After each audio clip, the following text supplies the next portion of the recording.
si që tha kryetari i grupit, sot jemi në këtë mbledhje të posaçme të fundmuajit, ku këtë radhë do t'jetë qeveria që do të raportojë përpara grupit, dhe duke qenë se temat e posaçme që lidhen me çdo sektor do të trajtohen nga ministrat përkatës, unë dëshiroj të ndaj këtu me ju, duke përfituar dhe nga prania e publikut dhe veçanërisht e zgjedhësve tanë përmes medjave,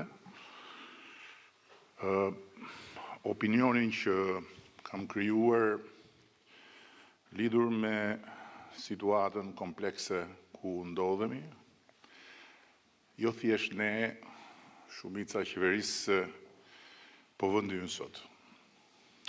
Pas një fitore historike të zgjedhjeve nga ana jonë, rreth 9 muaj më parë, pas çeljes së të gjithë kapitujve të negociatave të antarësimit në Bashkimin Evropian, në një kohë rekord për historinë e integrimit evropiane, si edhe pas zhvillimeve që lidhen sa me ecurinë dhe me fatin e reformës historike në drejtësi, aq edhe me rrugën e rritjes ekonomike, qëndrueshmërisë politike dhe shtetbërjes demokratike për Shqipërinë 2030 në Bashkimin Evropian. Për hir të vërtetës, unë besoj që duhet të shohim së bashku se jemi në një udhkryq të ri.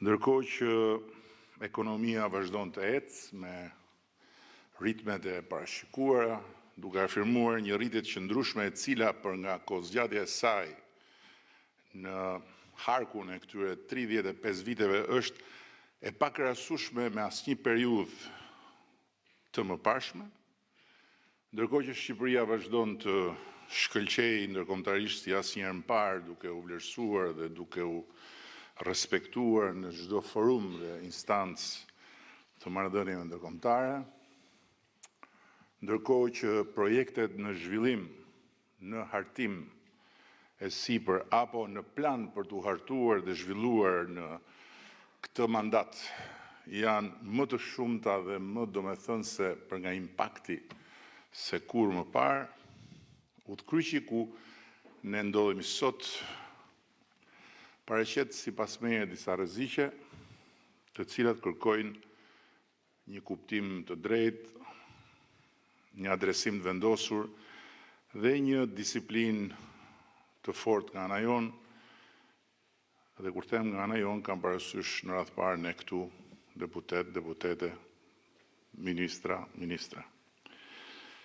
Sepse përndryshe Shqipëria rrezikon të bëjë vend numëro, duke humbur kohën më të çmuar dhe mundësitë më të mëdha që ka pasur ndonjëherë në dispozicion për t'u ngjitur më në fund aty ku prej dekadash, shekujsh e kërkon amaneti i Skënderbeut dhe Ismail Qemalit dhe ku patjetër e meritojnë fëmijët tanë dhe gjeneratat e tjera.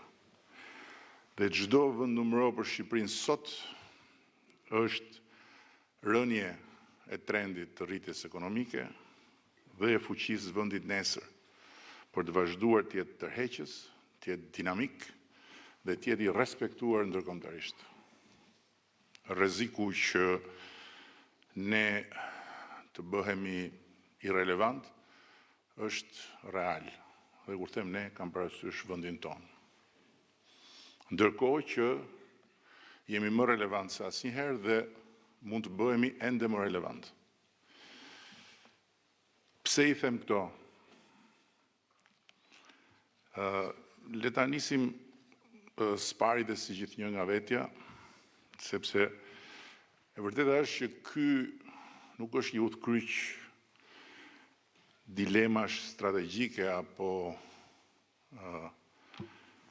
raportesh të ndryshuara të forcave, po është një udhkryq mjegullash, botë kuptimore dhe erërash artificiale, që rrezikojnë të na mpinë, na çorodisin dhe të na ngatrojnë pastaj me këmbët tona. Gjë që ka ndodhur më parë dhe u ka ndodhur më parë, jo vetëm këtu, po dhe në të tjera vende partive të mëdha, kur kanë ngatruar sensin e madhësisë dhe të forcës tyre me thellësinë e sfidave dhe peshën e përgjegjësisë tyre. Dhe sot po sprovohet faktikisht aftësia jonë udhëheqëse, pjekuria politike dhe shoqërore, e para e familjes sonë politike, po dhe e krejt vendit, pikërisht kur duhet të ngjitemi ende më lart. Dhe kur tani më diferencën midis pikës ku jemi dhe pikës ku duam të rrinë e bën çdo detaj dhe e bën çdo ditë në mënyrë se si ne e shfrytëzojmë ditën. Nuk është e lehtë të ngjitesh nga një humner dhe të vish në një normalitet që ne e bëm me shumë vështirësi, por është ende më vështirë që të ngjitesh më lart sot dhe po të shohësh edhe dinamikën dhe natyrën e sfidave në procesin negociatave, kjo bëhet edhe më evidente.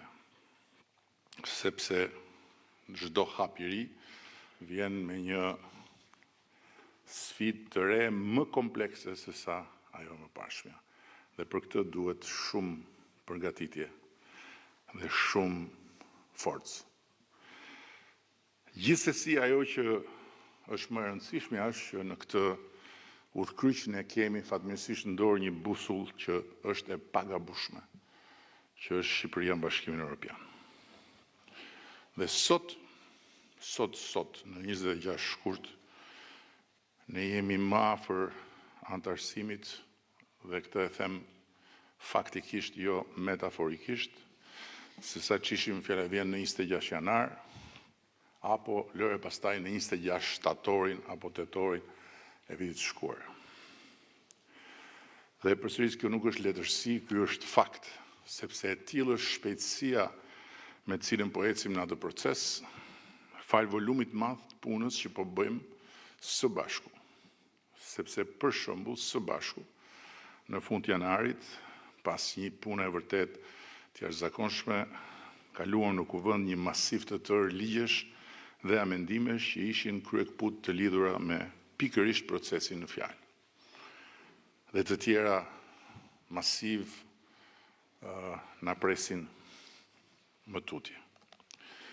Aktualisht, tani që flasim, ne kemi arritur hyrjen në kapitullin e ri të procesit që është vlerësimi dhe pastaj marrja e dritës jeshile për ato që quhen pikat e ndërmjetme, të cilat janë sipas drejtuesve tona në këtë proces një test i vështirësisë shumë të lartë dhe kërkoj një përgatitje shumë të lartë të vendit. Për të tjerët para nesh, për shembull, janë dashur edhe vite për të kaluar testin e piketave ndërmjetme. Për planin ton, ky test duhet kaluar në disa muaj. Dhe kjo do forcë. Dhe forcë në këtë rast do të thotë përqendrimi të gjitha forcave në një drejtim. Unë jam besimplot që ne do ta kalojmë edhe këtë test dhe edhe pavarësisht shkopime në rrota dhe tymbit të bombave artizanale, dhe këtu se kam fjallën thjesht për ato që plasin rrugëve të dëshpërimit të pangushlueshëm opozitar, po e kam për të gjitha ato bomba artizanale që plasin për ditë e për ditë, duke hedhur përpjet kapakët e 700 tenxhereve mediatike, të cilat e kanë kthyer Mexhelisin e Shqipërisë në pazarin më të neveritshëm të gënjeshtrave me lloj-lloj bishtash. E ka thënë populli, thonë, qysh se asnjë prej nesh s'kishte lindur akoma, se kur gënjeshtra ka bërë xhiron e botës, e vërteta s'ka veshur ende pantallonat. Po aso kohë populli s'kishte parë asgjë akoma, se s'kishte ardhur flama e kanaleve dhe portaleve të ujrave të zeza mediatike, kurse tenxherja e vetme mediatike ishte tellalli i qytetit.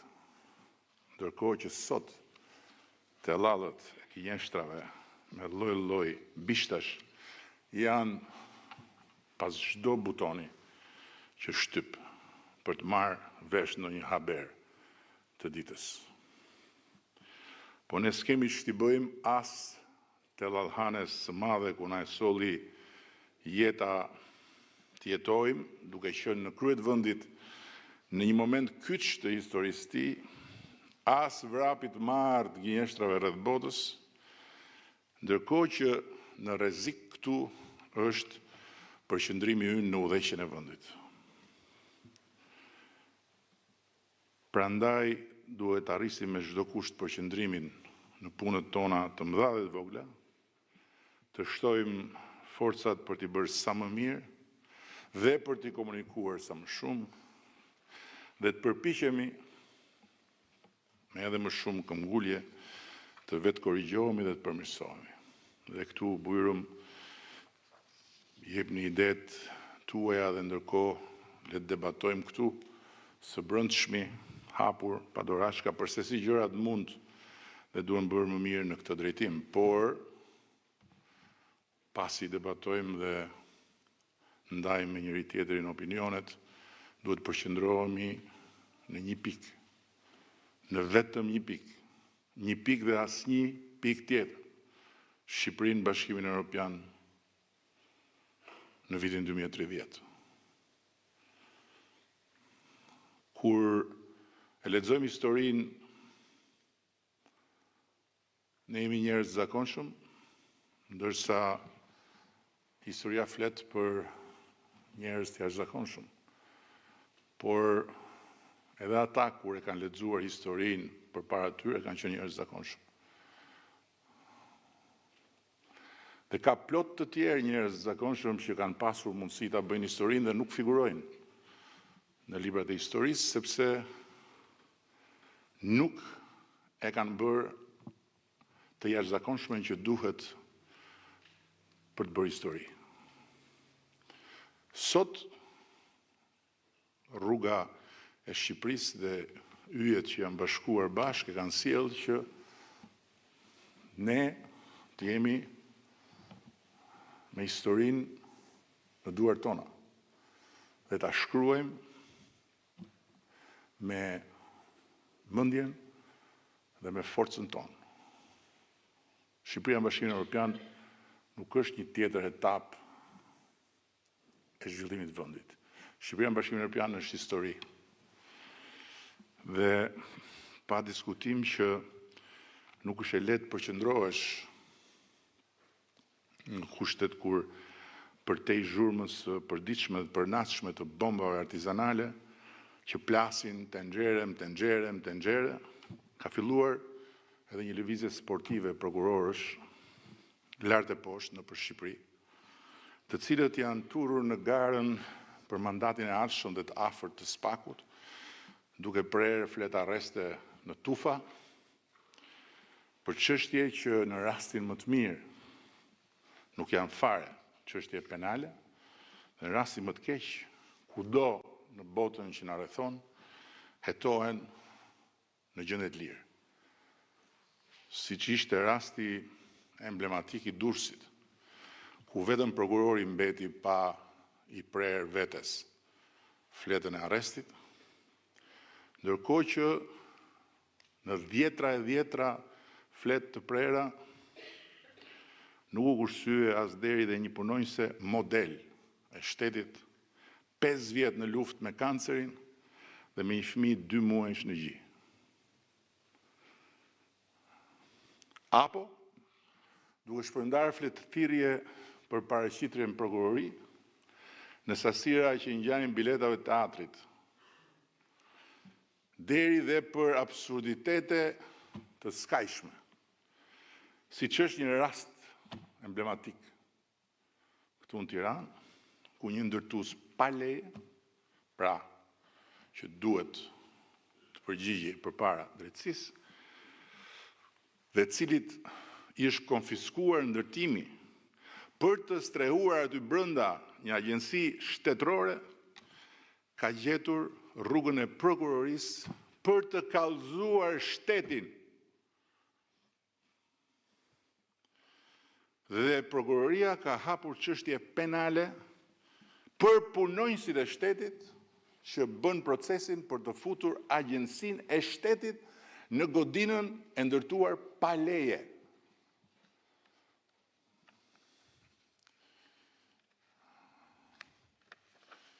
Tani, me siguri, do thonë që sapo kam ndërhyrë në punë të drejtësisë. Por, në asnjë mënyrë jo. Unë këtu sot do them vetëm një të njëjtën në atyre që kam në fakt për të thënë, për ndërhyrjet jo vetëm të pajustifikueshme, por dhe të panevojshme të gjyqësorit në punët e ekzekutivit dhe të legislativit bashkë. Të pajustifikueshme sepse shteti ka 3 pushtete të pavarur nga njëri tjetri, dhe nëse njëri prej tyre hyn në punët e tjetrit, shteti nuk funksionon si duhet. Kjo vlen kur pushteti ekzekutiv ndërhyn në punët e pushtetit gjyqësor dhe po njësoj vlen kur pushteti gjyqësor ndërhyn në punët e pushtetit ekzekutiv. Dhe do ta shpjegoj më pas çfarë kam parasysh. Por përpara do të them që pikërisht sepse ne e besojmë që kur kushtetuta demokratike e Republikës Shqipërisë dhe të gjitha kushtetutat demokratike të Europës ku duan të bëjnë pjesë thonë se ka 3 pushtete të pavarura dhe këto 3 pushtete të pavarura nuk mund të jenë në letër siç ishin deri përpara se sa ne të bënim gjithçka kemi bërë, po duhet të jenë realitet. Kjo parti, kjo shumicë qeverisëse, i hyri detit në këmbë. Dhe pas 100 e kusur vjetësh shtet shqiptar, ne i dham pavarësinë reale pushtetit gjyqësor. Prandaj dhe unë, që e kam udhëhequr kokëforcisht partinë dhe këtë shumicë në rrugën e përpjet për pavarësimin e gjyqësorit, nuk bëhem kur pishman.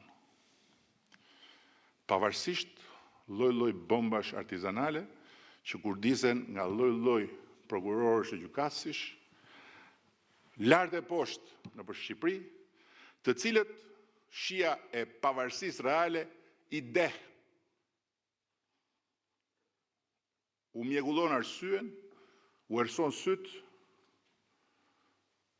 dhe i nis në drejtime që të cënojnë pavarësinë e pushteteve tjera. Duke i bërë minimalisht shkelës të lirive dhe drejtave të njeriut, se maksimalisht ka ende shumë më keq, po unë nuk do zgjatem këtu. Dhe prandaj dhe sot rreziku i utkryqit të mjegullt në këtë aspekt nuk është që ekzekutivi apo legislativi të cënojë pavarësinë e gjyqësorit, po është që gjyqësori të gjymtojë jo thjesht pavarësinë e 2 tjerëve, por aftësinë e 2 tjerëve për të funksionuar. Dhe kjo ka ndodhur në vende të tjera. Nuk është diçka e panjohur në historinë e zhvillimeve të drejtësisë, por kjo nuk mund të ndodhi në këtë vend, sepse ky vend që është në ngjitje të vazhdueshme nuk e ka në asnjë mënyrë luksin të frenohet e jo më pastaj të ribjerë aty ku ishte. Çfarë është përveç se ndërhyrje brutale në territorin e pushteteve të tjera, pezullimi i ministrit nga një prokuror dhe gjykatës me vendim të një seance paraprake pa gjyq i pa ndodhur në historinë e botës. Çfarë është përveç se ndërhyrje gjymtuese në territorin e pushtetit legjislativ, përpjekja e një shoqate përfaqësuesish të gjyqësorit për të rritur pagat e veta me gjyq, që kur në historinë e Republikave me 3 pushtete, pushteti gjyqësor llogarit paga dhe përcakton politikat e pagave apo të taksave të një vendi. Çfarë është rasti më i fundit?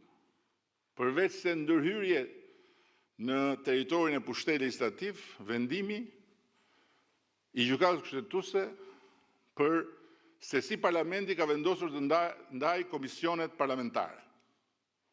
Hapu dhe, i thonë kësaj.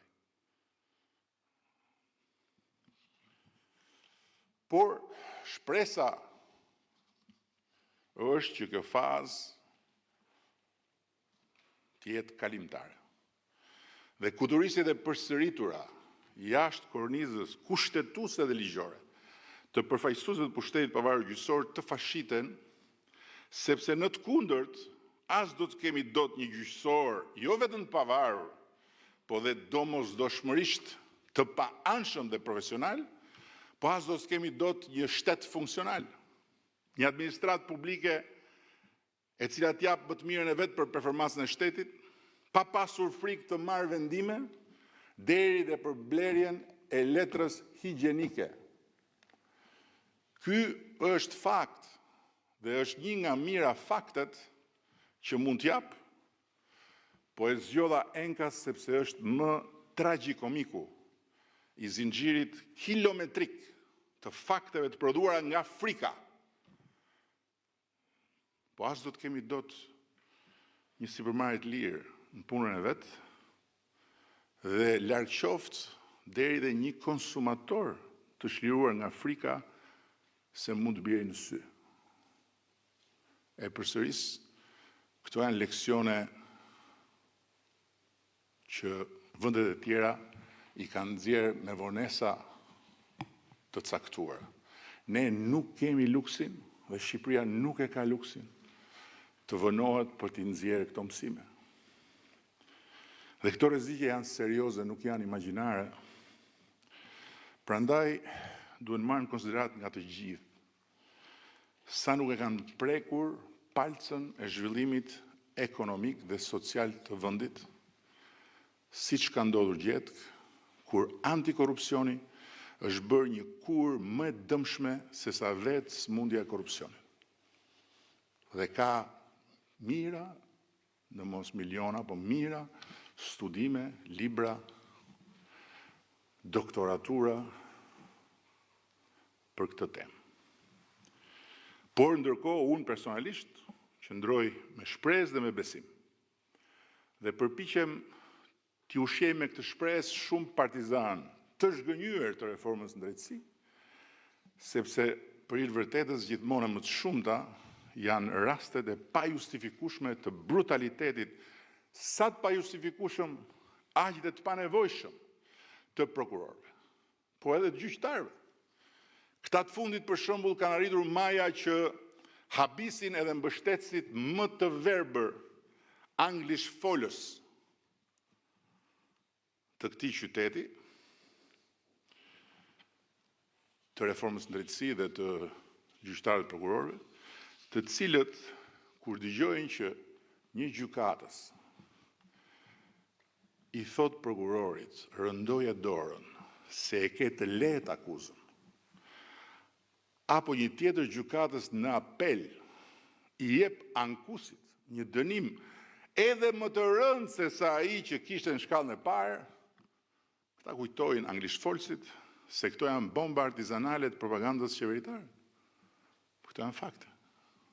Fakte të tmerrshme. Por halli më i madh është se nuk ka asnjë reflektim të dukshëm në horizontin e pushtetit gjyqësor. Dhe këtë perceptim shqetësues ma përcon një fakt, për mua shumë domethënës, që kur unë ngre shqetësime të saj natyre, këshillat e prokurorisë dhe gjyqësorit, sipas rastit, më ngjeshin si pull poste mbi fjalët e mia, ca deklarata nervoze, si ato të njerëzve që një daull e dasme ju prish gjumin e drekës. Me ca thirrje bajate për aktorët politik që të mos i bëjnë presion drejtësisë, bla, bla, bla. Pavarësisht faktit që unë nuk jam aktorët politik, po jam kryeministri, i dal nga një votë popullore, që i dha Partisë Socialiste një shumicë të hatashme prej 83 mandatesh, ndërkohë që kjo parti nuk e ka një konkurrent në historinë botërore si faktori i qeverisës më mbështetës i pavarësisë drejtësisë dhe faktori më i heshtur politik ndaj fajeve dhe gafave të drejtësisë së pavarësuar, në thelb unë ngre probleme serioze me të cilat duhen të merren në fakt pikërisht hartuesit e atyre deklaratave të kota. Dhe para se të shkruajnë me kollajllëkun më të madh fjalën presion, është fjalë shumë e madhe fjala presion, për mbështetësin më të madh të pavarësisë tyre, që jam unë këtu personalisht, mirë është ta kujtojnë se ku ishin fshehur eksaktësisht kur Pararsi e ngrinte, puçiste dhe e ulte lavire prokurorën e përgjithshme. Ose nëse ju vjen zor ta kujtojnë se ku mund të jenë fshehur, apo aq më keq ju vetëm mendja ta quajnë të panevojshëm për kujtesën e tyre këtë detaj se helbete iku ajo kohë dhe tani po hym në Europë, letë mos e harrojnë se tani, sot, në këtë kohë, ati që s'u bë dot pasarsi im, pasi ishte pararsi im, nuk ja artikulojnë dot jo një deklarat, po gjysmëllafi, edhe pasi tel dhe i lexon librin e shtëpisë, prokurori ton më kurajos, mu tek dera e spakut. Prandaj, u sugjeroj të merren me mesazhin, jo me mesazherin. Se paguhen si frëngu pulën nga taksat e shqiptarëve bashkë me 500 sekretarë dhe këshilltarë të tyre që të qeverisin sistemin e ri të drejtësisë, jo që të ankohen për ndërhyrje dhe për presione inekzistente. Nga unë, që u kam dorëzuar shpatën e drejtësisë pavarur, e cila arrinte në zyrën time që nga viti 1912. Kur nuk do ndërhyjmë ne në çështjet që i takojnë drejtësisë? Kur? Po të drejtat dhe liritë e njeriut. Siguria juridike e qytetarëve e punonjësve të shtetit apo e sipërmarrësve. Garancitë e procesit të rregullt ligjor dhe me radhë nuk janë çështje që i takojnë vetëm prokurorëve dhe gjykatësve apo thjesht pushtetit gjyqësor, po janë çështje që lidhen me funksionimin demokratik të shtetit shqiptar dhe me jetën e njerëzve të këtij vendi që i takojnë çdo qytetari i këtij vendi e jo më pastaj të zgjedhurve nga qytetarët e këtij vendi. Kur unë të hy në meritën e ndonjë çështje, për sa kohë çështja është në gjykim, atëherë, hajde, mund ta diskutojmë, po kur unë ngre zërin se më vjen turp, pasi lexoj raportin alarmant të Këshillit të Evropës për nivelin skandalos të paraburgimeve, të burgosurve pa gjyq në Shqipëri, dhe nga ana tjetër këshillat në fjalë nuk bëjnë asgjë për ta trajtuar atë raport me seriozitetin maksimal dhe për ta shtruar këtë problem minimalisht me të njëjtin alarm që e shtrojnë disa të huaj atje në Strasburg, përkundrazi. E vetmja gjë që i bën të ndjehen se ekzistojnë janë deklaratat për mua, atëherë kjo është për të vënë duart në kokë.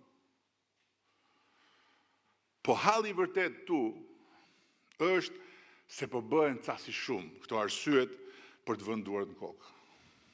Se fjala vjen, deklaratat e prishje gjumit të këshillave janë lule para atij çarçafit që nxorri ajo shoqata rrogaritse e gjykatësve.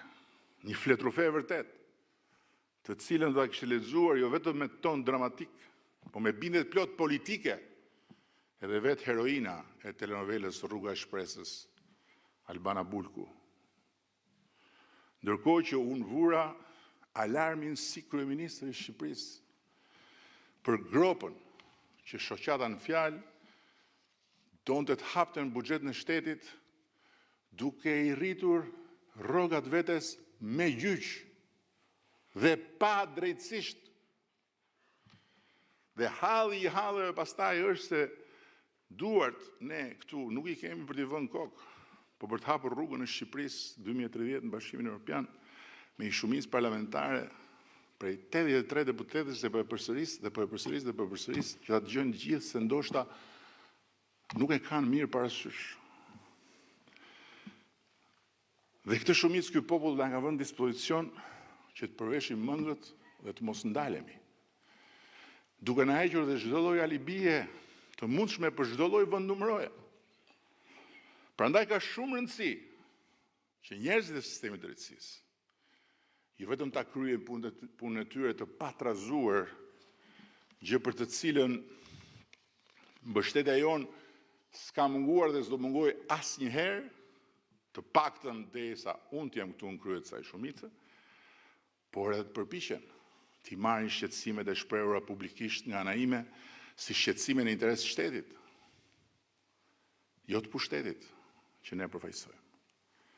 Them nga ana ime, pasi pakti ynë i brendshëm këtu, në këtë grup, është që askush nuk duhet merret me gafat dhe lajthitet e drejtësisë së re, sepse pikërisht qëllimi ynë si forca udhëheqëse e reformës në drejtësi nuk është të bëjmë presion,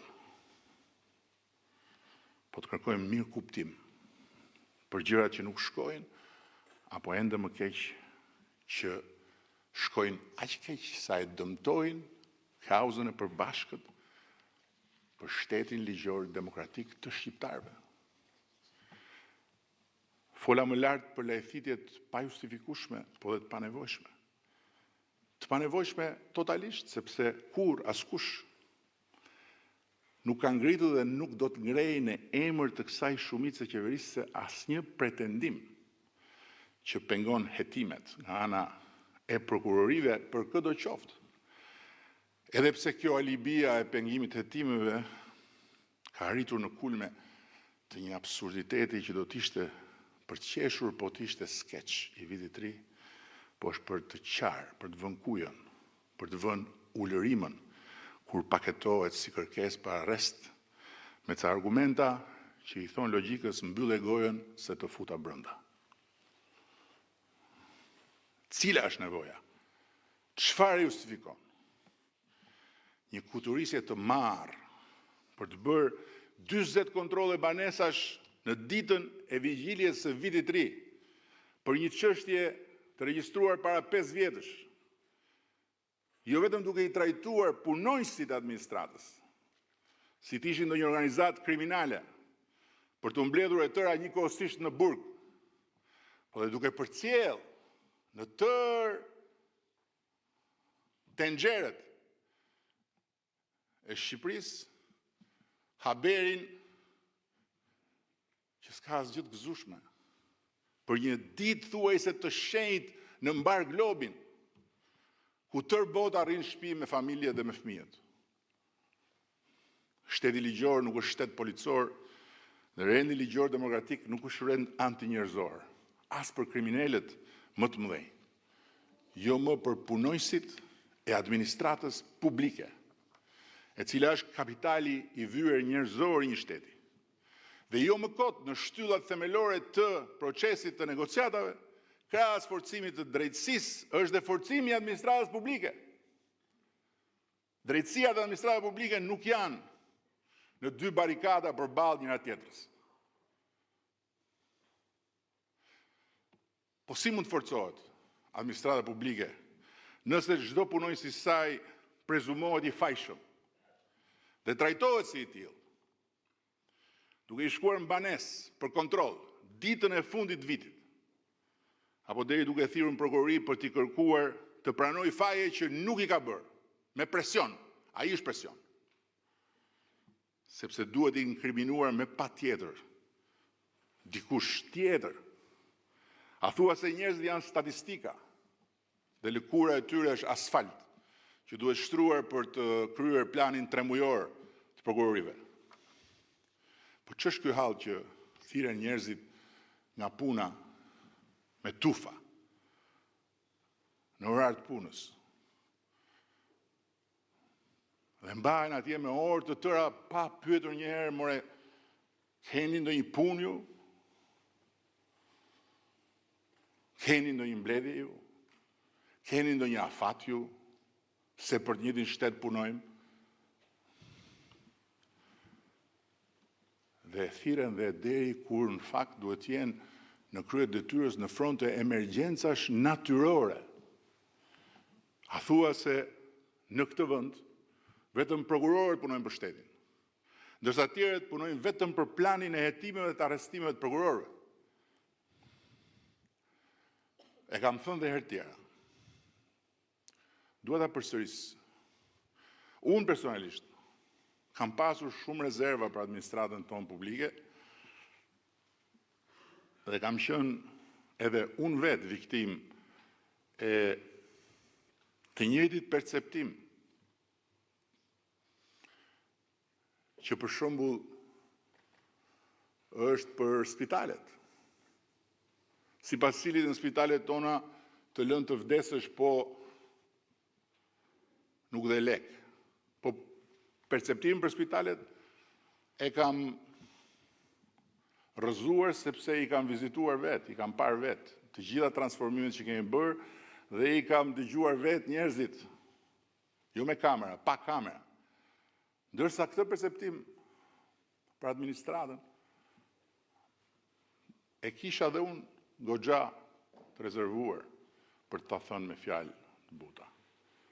Mirë po, dhe kaq të rezervuar e kisha se janë dëshmitar të gjithë kolegët që kanë qenë së bashku me mua në atë periudhë në qeveri, kur thosha mirë më mirë do t'i hapim negociatat.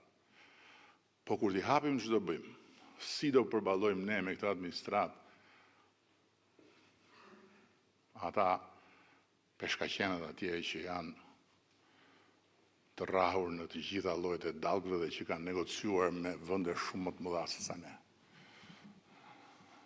Dhe u deshën pikërisht muajt e procesit screening përpara fillimit zyrtar e uljes në tryezë për negociatat, që unë të filloja të shikoja tek administrata jo problemin, po zgjidhjen e shumë problemeve. Përtej faktit që dhe administrata si çdo pjesë tjetër e shoqërisë sonë ka problemet e veta, ka dhe individët e padenj. Dhe kur fillova të dëgjoj nga kryeministri i Hollandës, krejt jashtë kontekstit në një takim ndërkombëtar, Edi dëgjoj fjalë të jashtëzakonshme për skuadrën tuaj negociatore. Bravo. Nga kryeministri e Danimarkës. Edi, Ministri i Jashtme më thotë që skuadra juaj negociatore po i zhgënjen të gjithë në kuptimin pozitiv, sepse pristin diçka tjetër. Dhe pastaj kur i takova vetë, 1000 vetë, jo 1 e 2, se ne kemi drejtues të shkëlqyer të procesit, po procesi ka 1000 vetë. Tani, kur mendoj për ata 1000 vetë, e konsideroj të tmerrshme që në shpirtin e tyre të ketë frikë, frika irracionale se po na vinë kot, pa lidhje. Kam folur edhe më parë për Akshin, edhe për drejtorën e Akshit, e cila sot e gjithë ditën ndodhet në arrest shtëpie. Nuk dua të them asnjë fjalë për përmbajtjen e çështjes. Po ditë të një gjë që ky shtet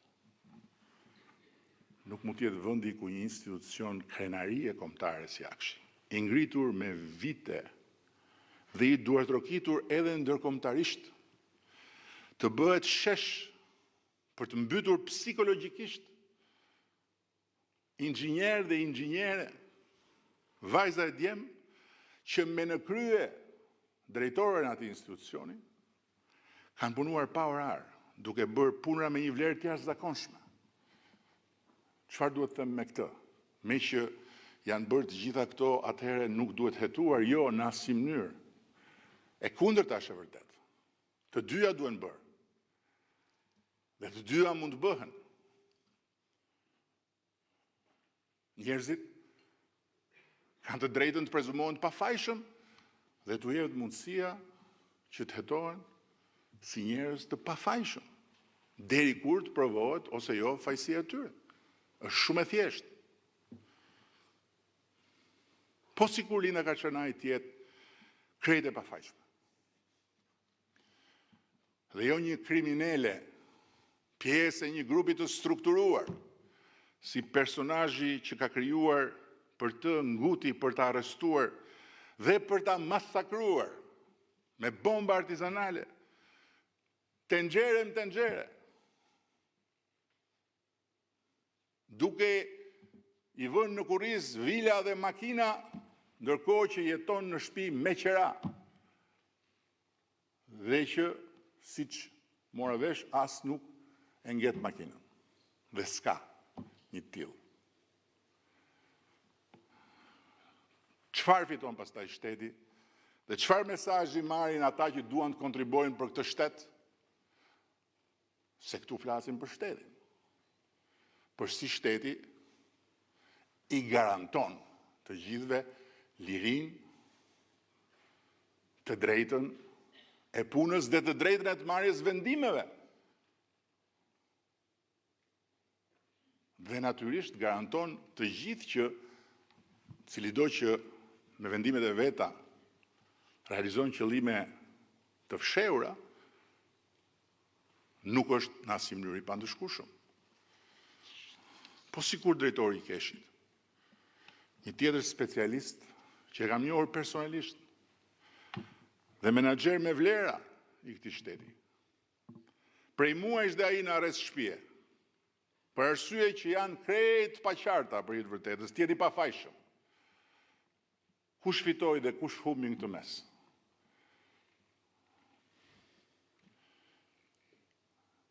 Po sikur e njëjta gjë tjetër e vërtetë dhe për të tërë të tjerët.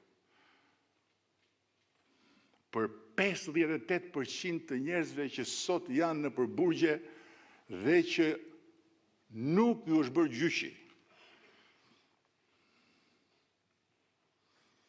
Se çdo kush është i pafajshëm derisa nuk provohet fajtor në çdo shkallë gjykimit apo jo. Ç'a ndodh sikur tjetër vërtet? Po nga plot të pafajshmit tani që kanë kaluar eksperienca traumatike me prokurorinë e pavarur, kanë mbaruar punë, kanë dalë pafajshëm, ku janë sot? E dini ku janë? Një pjesë e madhe e tyre e kanë lënë punën në shtet. Ose vazhdojnë, po gëzojnë një status të vetë fituar dhe të vetë pranuar nga tjerët. Nuk firmosin më, asnjë cop letër. Nga frika. Disa kurohen nga psikologët. Çka ka fituar këtu drejtësia dhe çka ka fituar ky shtet që për hir të vërtetës nuk i ka burimet njerëzore sa të kinës, po i ka të kursyra. Dhe duhet bëjmë më të mirën që ti menaxhoj me sa më shumë kujdes dhe me sa më shumë dinjitet. Dhe këto pyetje duhet ja bëjmë vetes njerëz të drejtësisë, të cilët pavarësia e dhuruar nga pikërisht pushteti legislativ dhe pushteti ekzekutiv do t'i bëj shumë më të vetëdijshëm për dëmet që mund të bëj fuqia e tyre e pa kontrolluar nga njeriu brenda tyre, nga egoja, ambicia dhe të gjitha ato ndjesi tjera që të gjithë njerëzit i kemi, por që tek dikush që merret me jetën e tjerëve janë për t'u frenuar sa më shumë.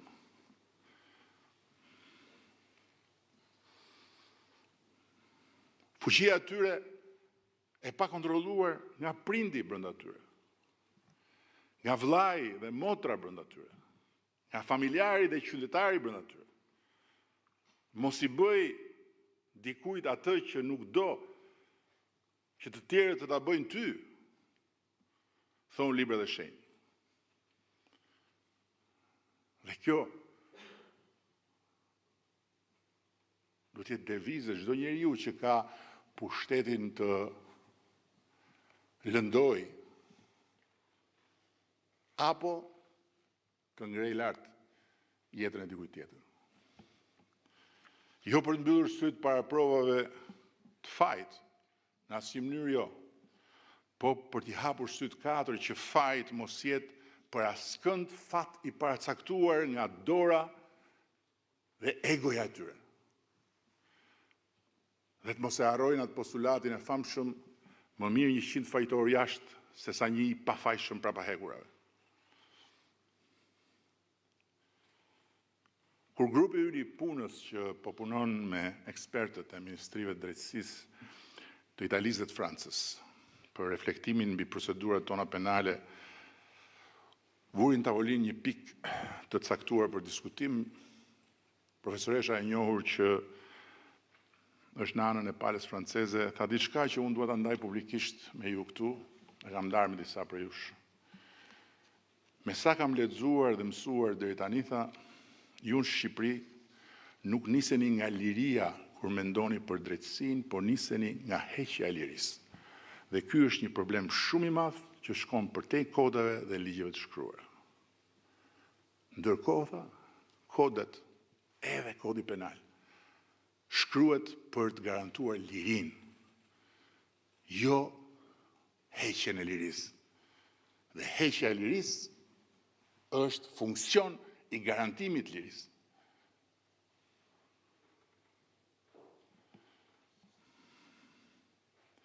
Dhe ne këtu, e kaloj në një pikë tjetër, grupi udhëheqës dhe qeverisë i këtij vendi, jetojmë brenda një paradoksi të madh. Sa të padrejtë dhe dhimbshëm, aq dhe të pashmangshëm për hir të vërtetës.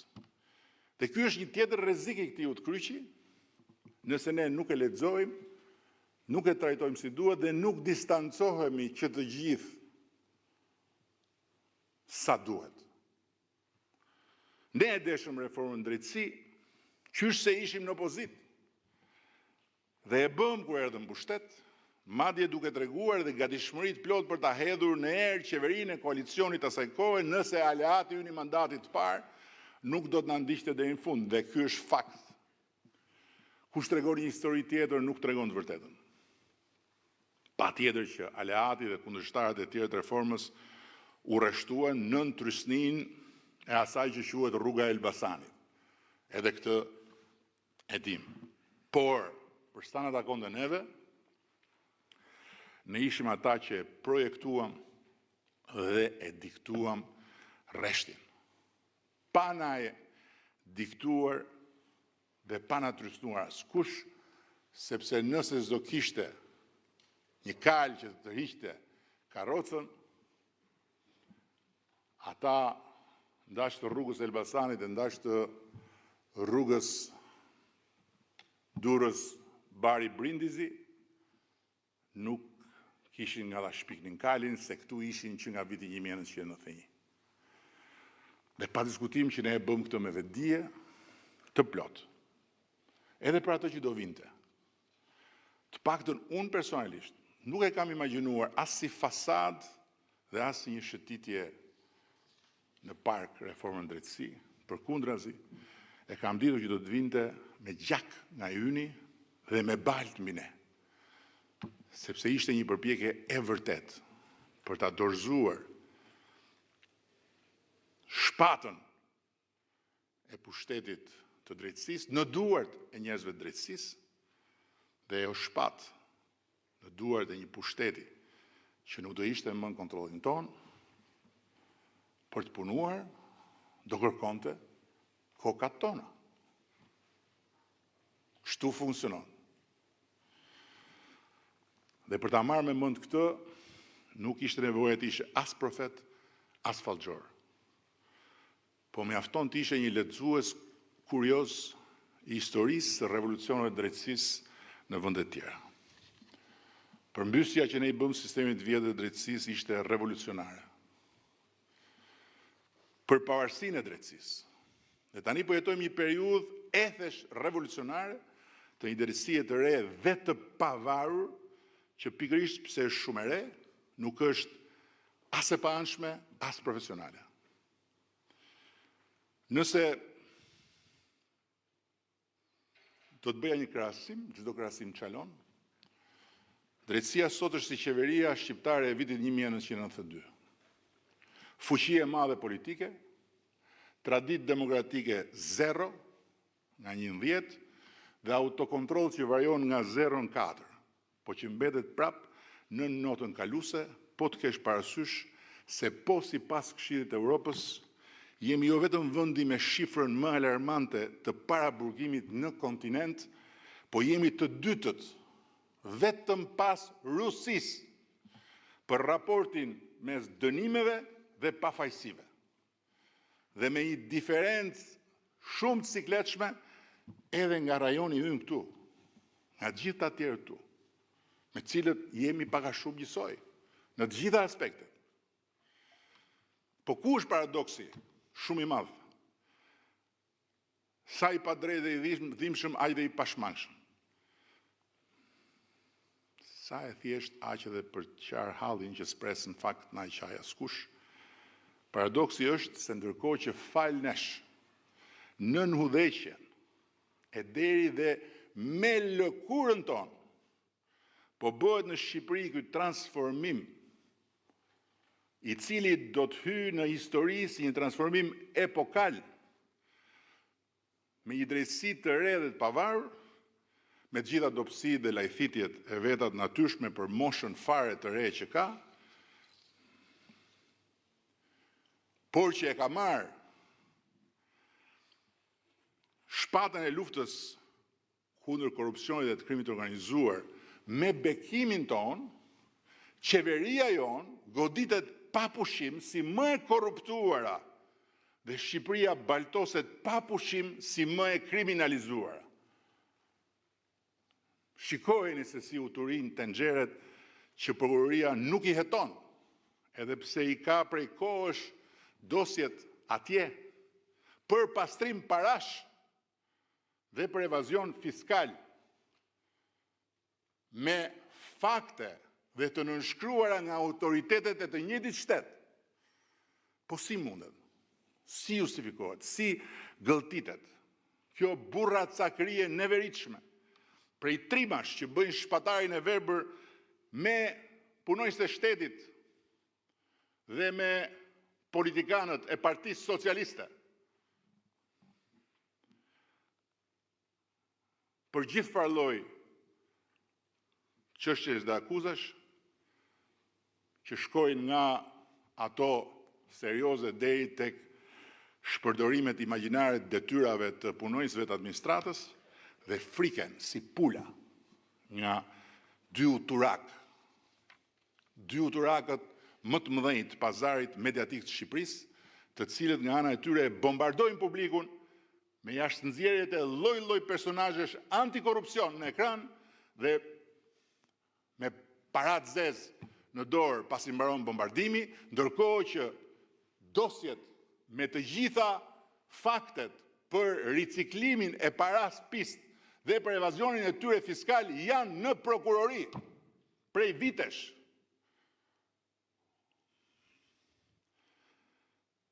Dhe këta të parave të zeza në dorë arrin të teorizojnë se si duhet djegur Shqipëria për të shpëtuar nga unë dhe nga ju, apo të tregojnë se si me korrupsionin tim unë kam korruptuar dhe Komisionin Evropian,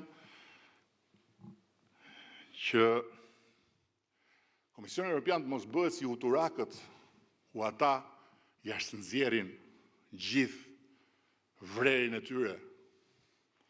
Po ja që fatmirësisht Komisioni Evropian shikon faktet, lexon shifrat, kupton të dhënat e transformimit dhe luftën kundër korrupsionit dhe krimit të organizuar nuk e sheh as përmes avujve të tenxhereve dhe as përmes fjalëve të pasionit tim.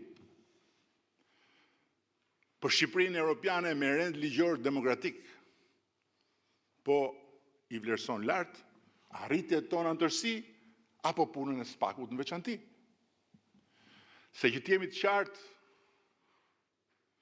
sa thash më lart, e sa do them më pas, për çka u shkon me prokurorit, pa përjashtuar edhe SPAK-un që ka kusuret e veta, siç kemi dhe ne kusuret tona, nuk ka diskutim për mua që sot jemi në një pozicion tjetër në raport me të ardhmen, fal pikërisht edhe SPAK-ut.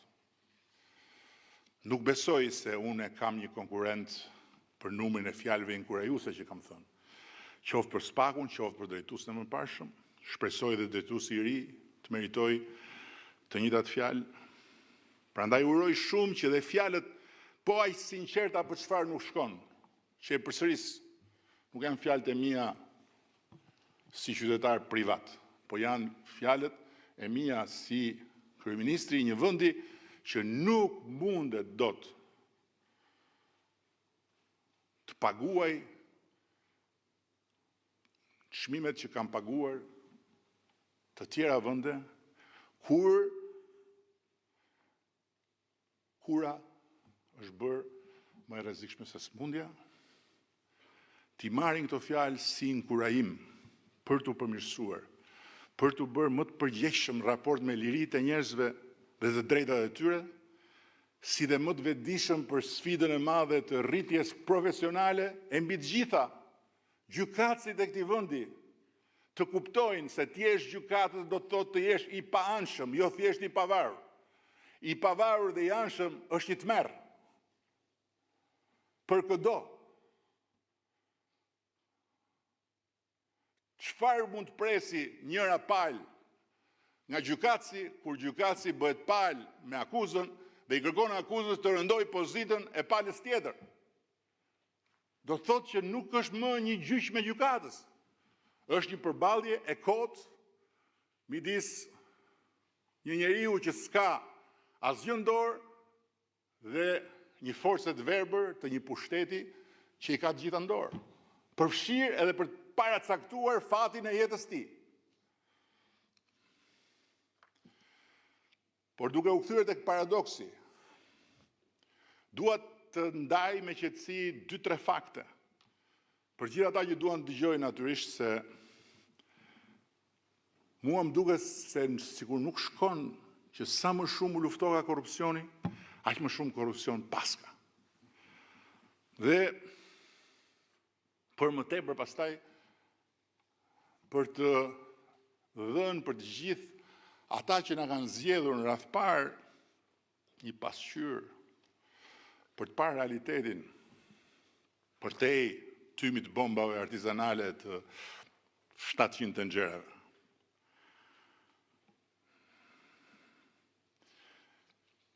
Në historinë e prokurorisë së posaçme ka vetëm 10 akuza për korrupsion. 10. Në gjithë historinë. 16 për shpërdorim detyre. Tani shifrat mund të variojnë me pak, sepse për fat keq nuk janë të gjitha të publikuara në mënyrë transparente. Këto janë shifrat të Ministrisë Drejtësisë. Dhe rreth 15 raste për pabarazi në tendera dhe në ankande publike. 10 për korrupsion. Flas akuza, flas dënime. Tani, çfarë është e rëndësishme në këto dëna? 85% e rasteve i përkasin mandatit të parë dhe të dytë. Pra, një logjike thjeshtë të thotë që nuk është se sa më shumë ne rrim në qeveri, aq më shumë ka korrupsion, po sa më shumë ne jemi në qeveri, aq më shumë luftohet me korrupsionin. Dhe sa më shumë jemi në qeveri, aq më shumë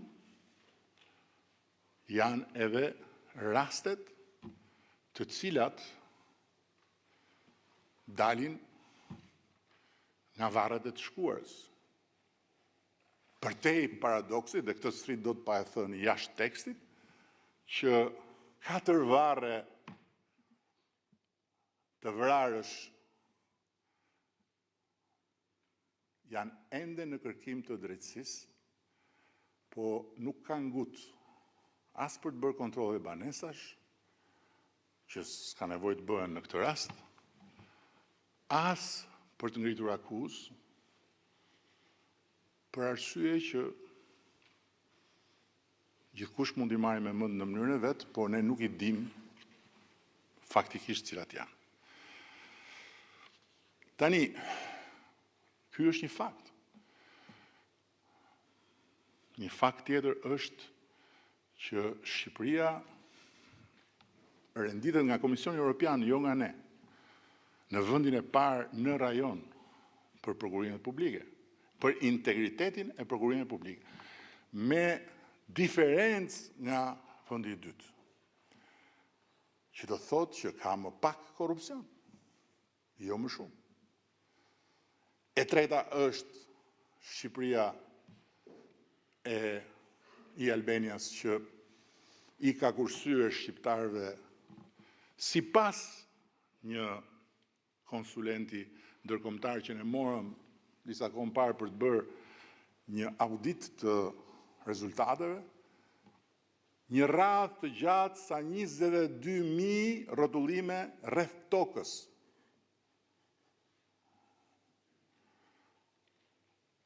Rrotullime rreth tokës. Dhe thuajse 1 miliard euro nga xhepi për të gjitha llojet e situatave. Do thotë që ka më pak korrupsion, jo më shumë. Po ka një fakt tjetër që ushqen fuqishëm paradoksin. Raste akuzash për korrupsion mund të jenë vërtet 10 në total, ku këtu përfshihen jo thjesht antar qeverie, po dhe kryetar bashkie, po edhe drejtor të lartë, 10. Po emisione, lajme, postime në të 700 tenxheret e poteres madhe, politike, mediatike, mund t'jenë 10 milion. Vetëm në tenxherën e Blendi Fevziut, që me masin e vetë më thithë dhe mua ndonjëherë, mund t'jenë bërë 1000 emisione ku fjala korrupsion mund t'jetë përdorur 100 milion herë, dhe fjala përgjim 100.000 herë, dhe fjala hajdut 10.000 herë. Tani, imagjinojeni vetë se qa batërdije bëhet mbi daullet e veshve të shqiptarve që shohin akoma televizor, dhe qa bombardimi bëhet mbi retinat e syve të shqiptarve që haberet e pazarit i marrin nga celulari. Pa llogaritur këtu ata të verbrit që e çajnë rrugën e jetës me shkopin e kryeplakut të botës gënjeshtrave dhe hedhin bomba artizanale te xhamia që të rrëzojnë narkoshtetin. Ekonomia rritet, e rrit korrupsioni. Prodhimi i përgjithshëm kombëtar rritet, e rrit korrupsioni. Buxheti i shtetit rritet, e rrit korrupsioni. Pagat rriten, i rrit korrupsioni. Investimet rriten, i rrit korrupsioni. Edhe zjarret i rrit korrupsioni, edhe shirat i rrit korrupsioni, edhe negociatat i hap korrupsioni, edhe kapitujt i hap korrupsioni, edhe piketat ndërmjetme do t'i kaloj korrupsioni, edhe bordin e paqes e mblodh korrupsioni. Shqipëria vetë rritet në çdo drejtim fal korrupsioni. Ka disa ditë që po bëhet nami nga tenxheret për rrëshqitjen e rrugës në aksin Librash-Prenjas. Një rrëshqitje shumë më dramatike është në anën tjetër të kufirit. Në një autostradë nga më të reja të Greqisë. Dhe tenxheret e Greqisë nuk është se janë tenxhere pa presion. Nuk e kam kapur absolutisht asnjë lloj ngjashmërie me këtë lemeri këtu që edhe tokën e lëviz korrupsioni. Ndërkohë që në ata aks po bëhet një nga veprat më të mëdha të infrastrukturës, e cila do t'jetë një tjetër krenari e kësaj qeverie. Ju kujtohet rrëshqitja e rrugës Korçërsek. Brenda fatit u riparua totalisht me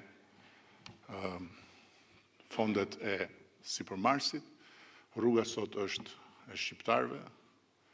Ndodhi diçka që nuk duhet ndodhte, por këto nuk janë gjëra që nuk ndodhin askund dhe ndodhin vetëm këtu.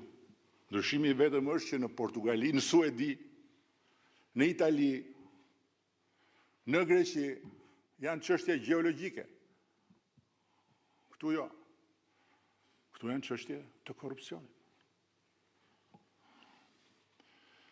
Dhe më e bukura në këtë mjerim lavazhesh mediatike të trurit është se të gjithë ata që janë kundër nesh i besojnë një për një të gjitha këto fjalë. E besojnë që një ministre lan makinën me 10.000 euro një dorë, se mbasi i hidhet shkum, i hidhet dhe qumësht dallandysheje. Dhe dallandyshet vriten me pushk nga ministri tjetër, që me puplat e tyre shet jastëk.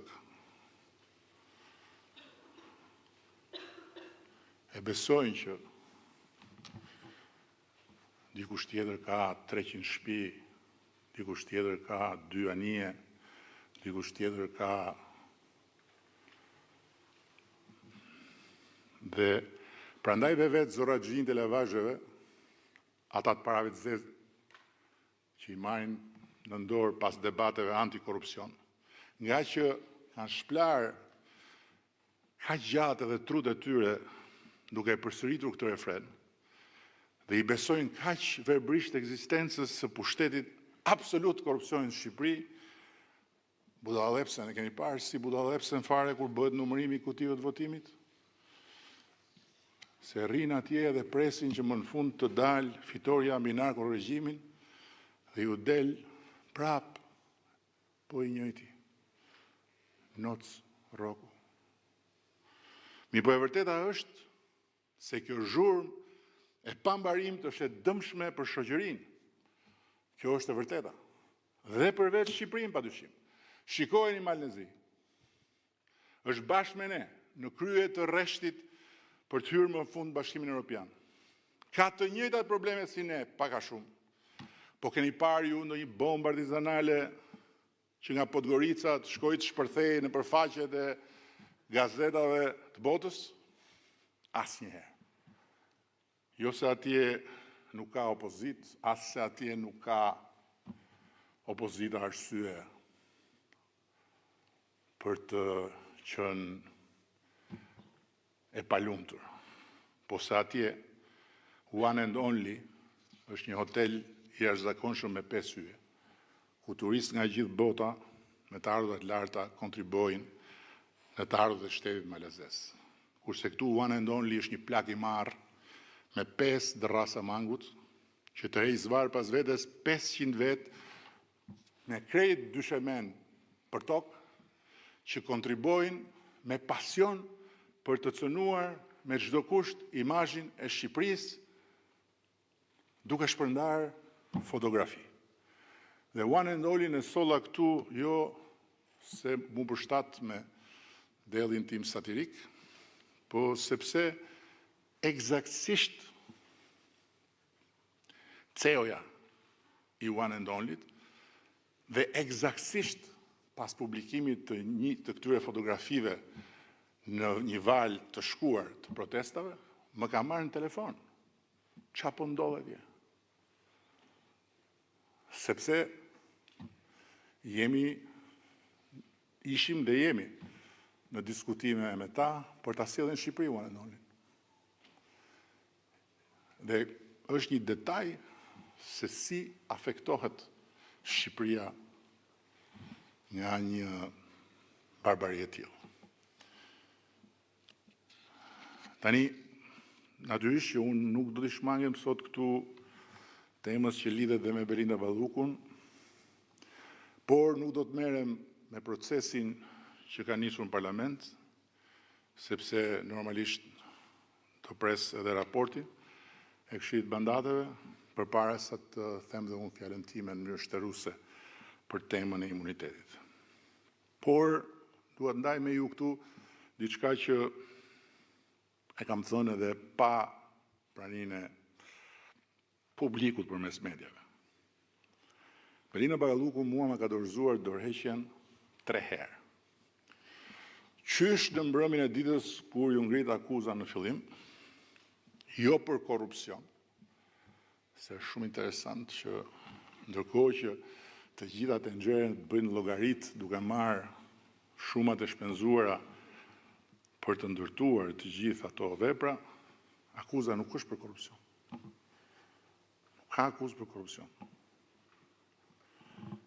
Por për paparazin në tendera.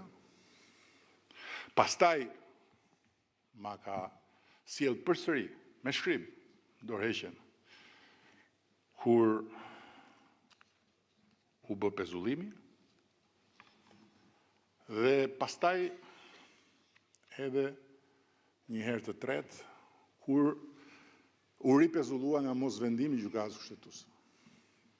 Siç u kam thënë, e kam hedhur unë poshtë kategorikisht idenë e dorëheqjes. Dhe pse vlen kjo të përsëritet? Dhe pse dua që ta ndaj dhe publikisht? Sepse unë kam bindjen që në këtë fazë revolucionare të jetës institucionale të vendit, kur ndryshe nga vendet me drejtësi dhe me institucione të konsoliduara, në Shqipëri drejtësia sapo ka nisur ta shijojë pavarësinë, ne nuk mund të hymë në vallën e dorëheqjeve automatike sa herë ngrihet një akuzë. Po duhet bëjmë secili punën e vet, ne tonë, drejtësia të vetën. E di unë shumë mirë edhe teorinë edhe praktikën europiane të dorëheqjes morale, e cila megjithatë nuk praktikohet kudo dhe kur do erë një lloj as në Europë, por sot në Shqipëri, kur sidomos përmes SPAK-ut drejtësia ka filluar të bëjë një shërbim të pamohshëm për vendin, por po bën dhe një dëm serioz kolateral mbi administratën, duke e përmbysur faktikisht, rregullisht, parimin e shenjtë demokratik të prezumimit të pavajsisë, mekanizmi i qeverisjes së vendit nuk mund të kurdiset dhe të shkurdiset sa herë prokuroria ngre një akuzë. S'bëhet dot. Është shumë kollaj të thuash në Gjermani një ministër i akuzuar jep automatikisht dorëheqjen, po për shembull kjo nuk ndodh në Itali. Madje edhe në Francë nuk ndodh gjithmonë.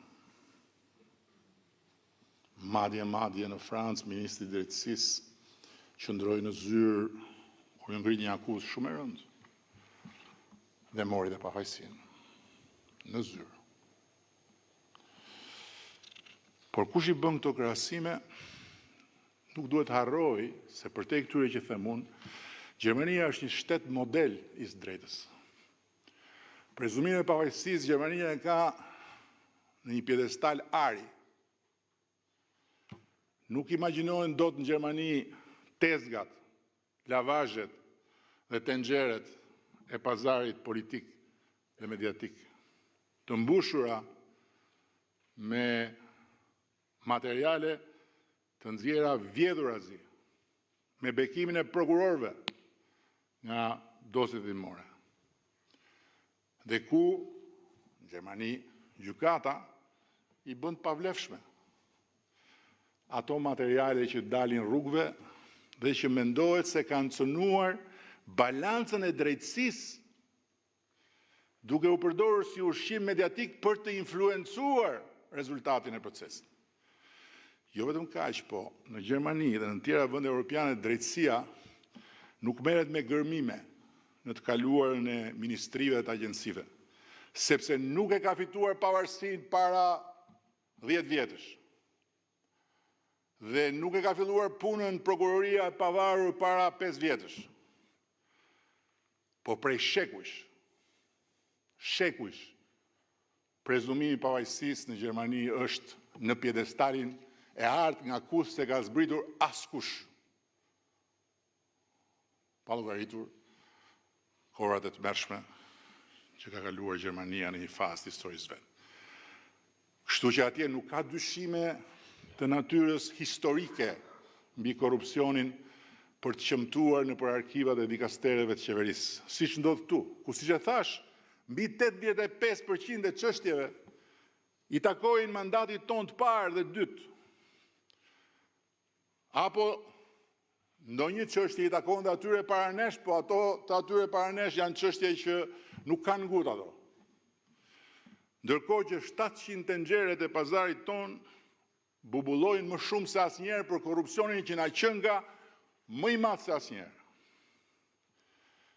Dhe nga ana tjetër, as në Gjermani dhe as në demokracitë e tjera të konsoliduara të Europës nuk ka një kompani transporti prokuroria, ose më saktë nuk funksionon prokuroria si kompani transporti që merr male me dokumenta nga arkivat e ministrive të agjensive dhe i çon në zyrat e prokurorisë.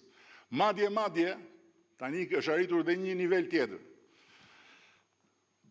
Se deri dje ishte niveli që një konkurrent i mërzitur pse humb një tender, i shkruan SPAK-ut pa dhënë as edhe një provë, vetëm duke bërë fantazinë e tij dhe hapet hetimi mbi bazë dokumentash. A thua se shteti nuk i ka institucionet që merren me shqyrtim e dokumenta. Po tani kërrehen dhe futen në furgon edhe dokumentat e një tenderi që është në proces, që nuk ka mbaruar fare, është në proces. Po në Gjermani këto nuk i imagjinon dot njeri, sepse andej kufit mes problemeve administrative dhe problematikës penale janë shkruar përpara se sa ata të nxirrin shtyp shkronjën. Jo si në Shqipërinë e kësaj faze të re historike në drejtësi, kur drejtësia e pavarur duhet të rritet duke mësuar. Po, duke mësuar në kurriz të lirive dhe drejtave të njerëzve. Duke mësuar edhe deri në dhunim të administratës apo të sipërmarrjes. Se është kollaj të marrësh të pandehur një tufë sipërmarrësish edhe ti linçosh publikisht. Po ata sipërmarrësit kanë kredi nëpër banka, ata sipërmarrësit kanë plane zhvillimi, ata kanë mira njerëz për të ushqyer dhe kur ju del emri ashtu bankat ju thonë stop, shkoni sqaroni një herë, pastaj hajdeni prapë. Ndërkohë që prezumimi i pafajësisë do të ishte i mjaftueshëm që dhe ata sipërmarrësit dhe ata punonjësit administratës të hetoheshin në gjendje të lirë, pa u linçuar publikisht, duke ju dhënë të gjithë respektin që meritojnë si qytetarë të Republikës së Shqipërisë dhe madje duke pasur shumë mirë parasysh që mund të jenë pafajshëm.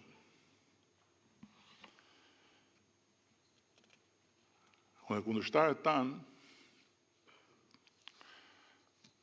s'kan arsye ta kujtojnë, përkundrazi, por ne s'duhet ta harrojmë për asnjë çast se ne jemi këtu për të çuar punët e shumta përpara, pa e ulur po duke rritur ritmin. Dhe prandaj u zgjata në këtë panoram mjegulle, sepse është shumë e rëndësishme që ne të fokusohemi shumë më tepër në punët tona dhe të përqendrohemi shumë më tepër në objektivat tona, duke parë të gjithë përpara dhe duke shmangur shikimet mbi njëri tjetrin, mendoj unë. Dhe sigurisht drejtësia ka detyrë të hetojë, të gjykojë, të ndëshkojë apo të pafajsojë krejt e pavarur prej nesh, ndërsa ne kemi detyrë të realizojmë objektivat, të marrim vendimet e duhura dhe të zbatojmë programin për cilin jemi zgjedhur. Krejt pavarur nga drejtësia. Koha e të ashtu quajturave dorëheqje morale nuk diskutohet që do të vijë, por pasi të kalojë kjo fazë revolucionare e pavarësisë drejtësisë, ku Shqipëria figuron si vendi me një rekord të zymt evropian, që unë e përsëris dhe e përsëris,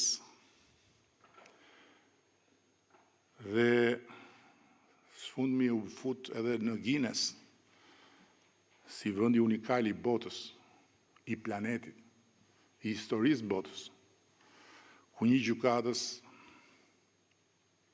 i jep drejt një prokurori, mbyllur atje 2 bashkë në një zyrë për të pezulluar një ministër.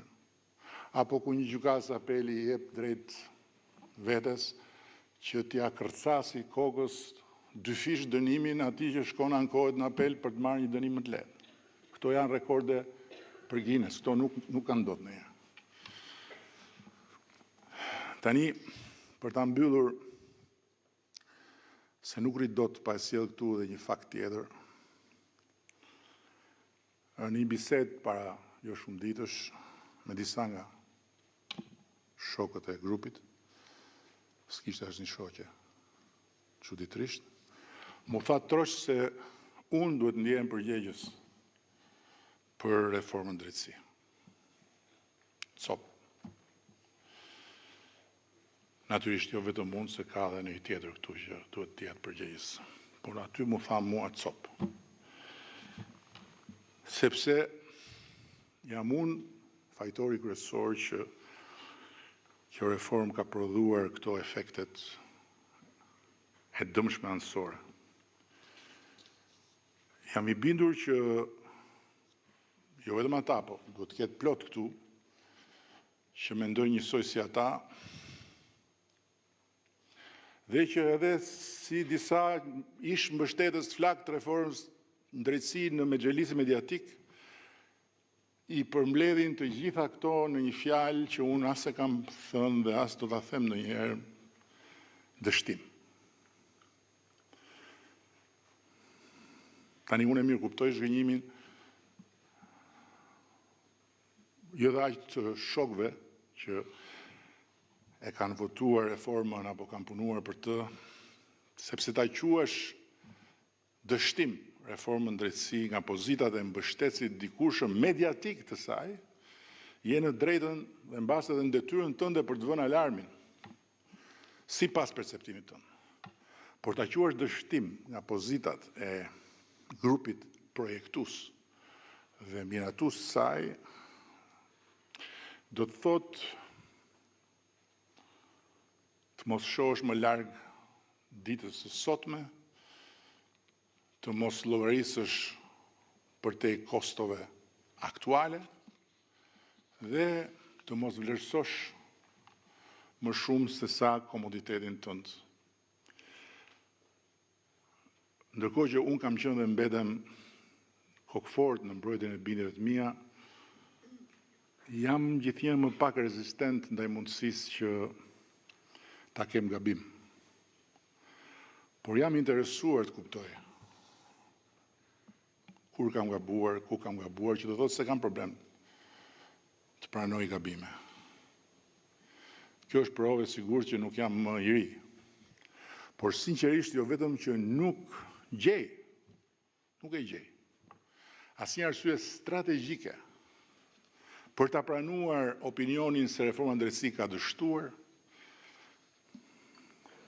dhe as pak për kokfortësi, po e them prap këtu mbas gjithë këtyre që thash, 100 herë të thesha mbrapsht, 100 herë do zgjidhja reformën në drejtësi me të gjitha të mirat dhe të këqijat e ardhura prej saj, krahasimisht me alternativën, atë batakun e llahtarshëm, pa asnjë dritë të ardhmeje, pa asnjë shans për të marrë respektin e askujt dhe pa asnjë mundësi për të ndjerë i respektuar në rast se larg qoftë rruga të çonte nga ajo derë.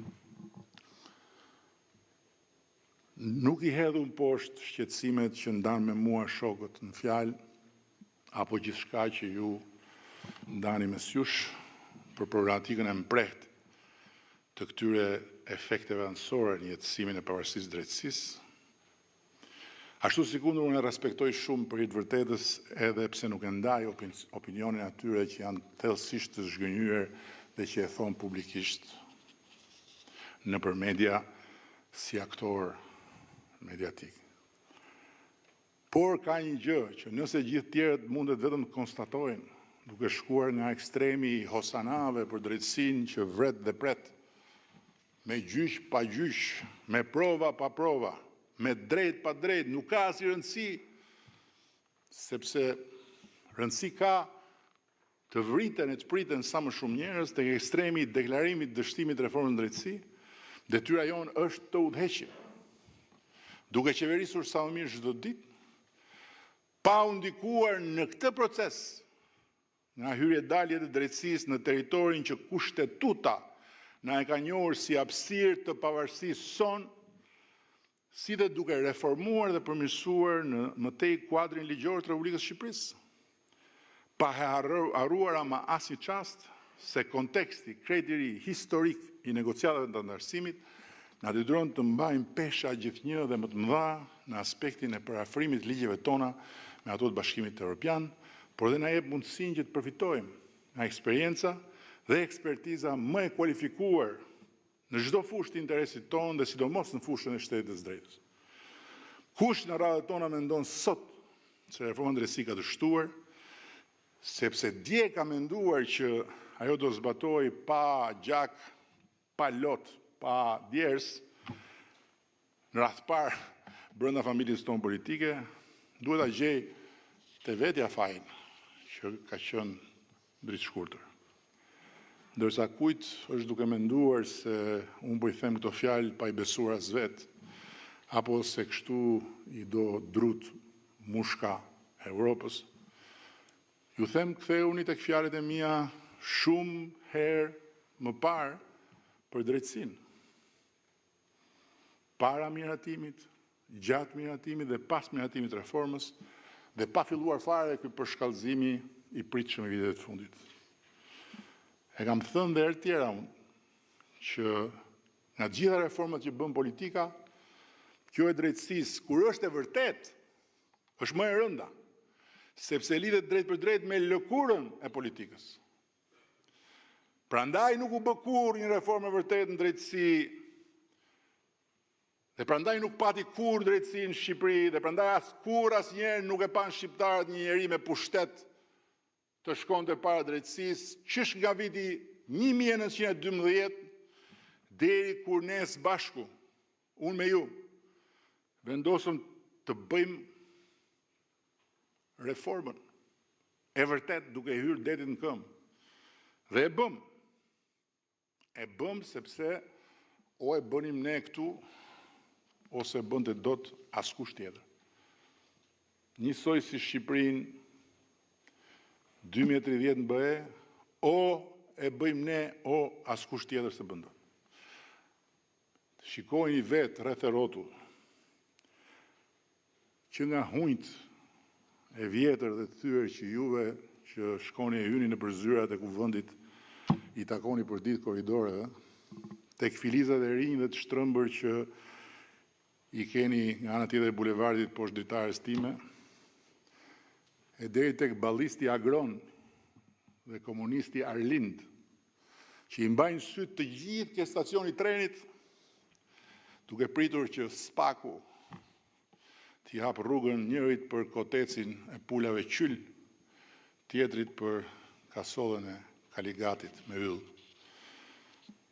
Unë nuk dua ta relativizoj problematikën e mpret, shumë të mpret të efekteve anësore të reformës në drejtësi, përkundrazi, por dua që të sigurohem se të gjithë ne këtu do ta mbajmë shumë fort parasysh beben, përpara se sa të derdhim ujin e pistë, që do ta derdhim.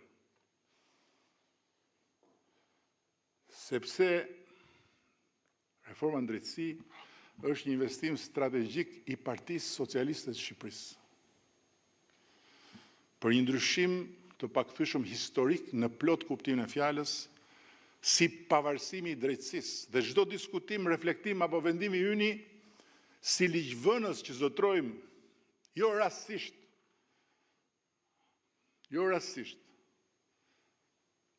thonë që kur populli zgjedh, populli ndjen. Dhe është ajo që populli ndjen që shtyn rezultatin në drejtime të caktuara, që nganjëherë befasojnë të gjithë ata që i shikojnë gjërat nga lart dhe jo nga poshtë siç ishte njeriu i zakonshëm.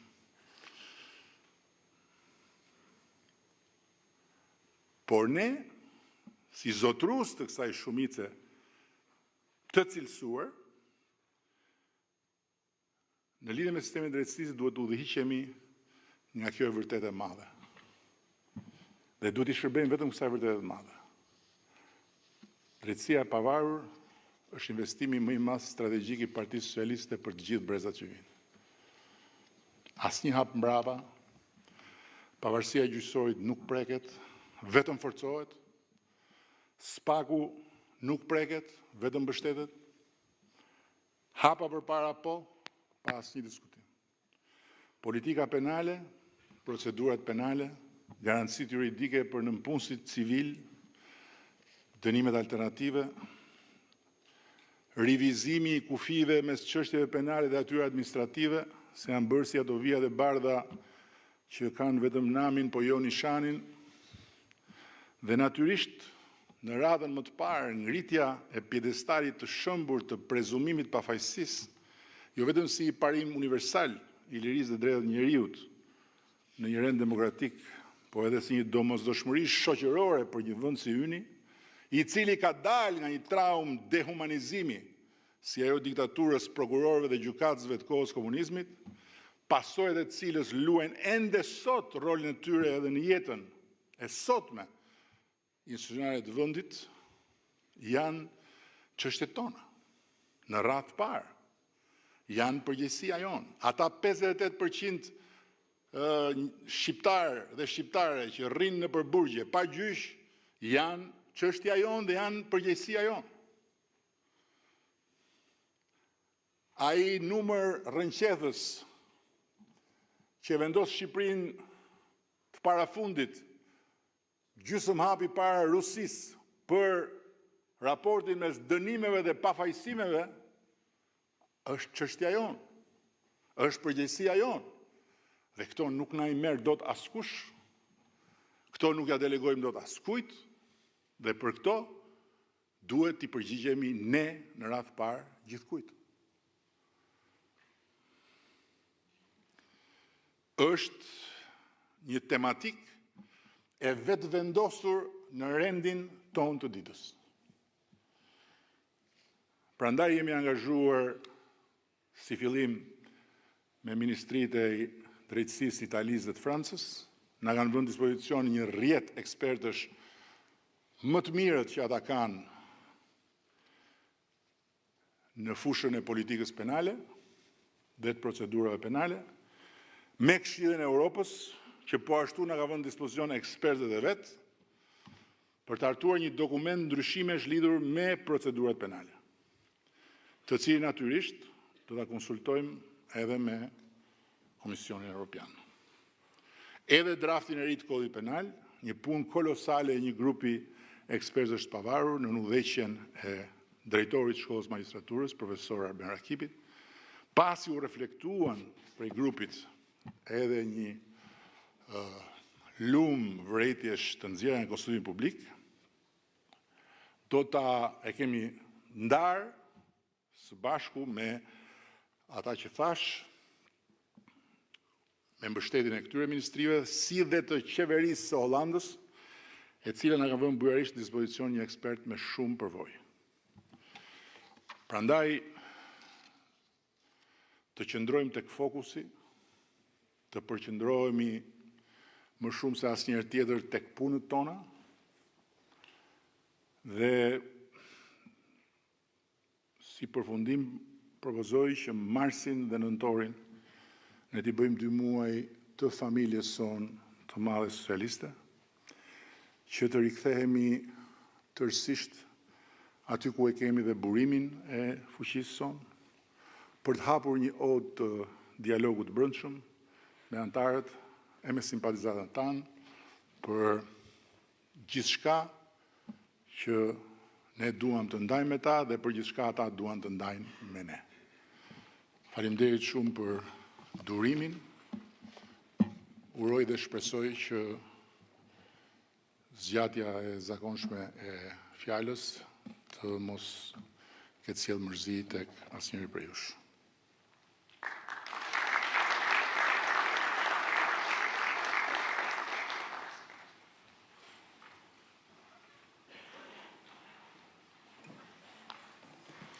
Faleminderit.